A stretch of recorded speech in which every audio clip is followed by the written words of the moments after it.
ano natin, yung schedule natin sa pag-alis. Ayan.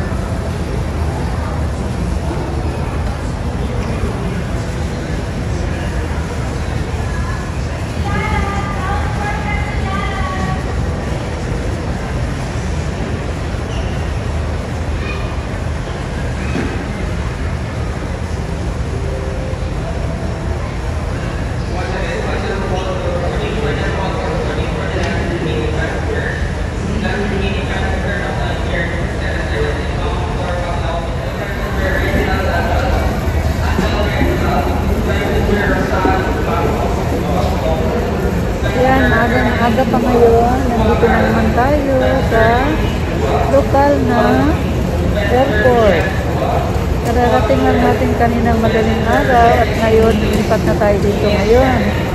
So, nakapag-check-in na tayo, nakuha na rin natin yung ating boarding pass.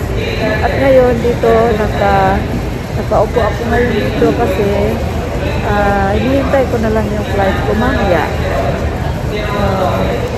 Nakamas tayo ngayon dahil maraming tao dito. Siksik yung mga tao dito kanina at ngayon, kaunti na lang, maya ng kaunti, marami na rin mga tao na pupunta dito, yung mga pasahero. So, abang-abang lang natin ang ating schedule mamaya para makarating na tayo sa ating paruroonan. So, ayan guys. Yan, hanggang dito na lang muna tayo. Yan. Yan, sa labas guys. So, tingnan nyo. Itong airport na ito guys, dalawa, yung Philippine Airlines at saka yung Cebu Pacific sa Terminal 2. Dalawang airlines yung naka-assign dito. So, nasa PAL tayo ngayon. Kasi yun yung schedule natin. So, maya ng kaunti, paalis na rin tayo.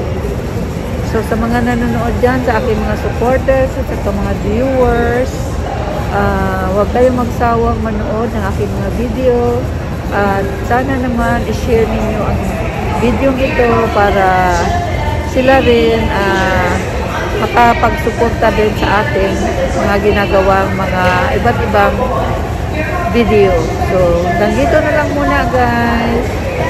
Bye-bye!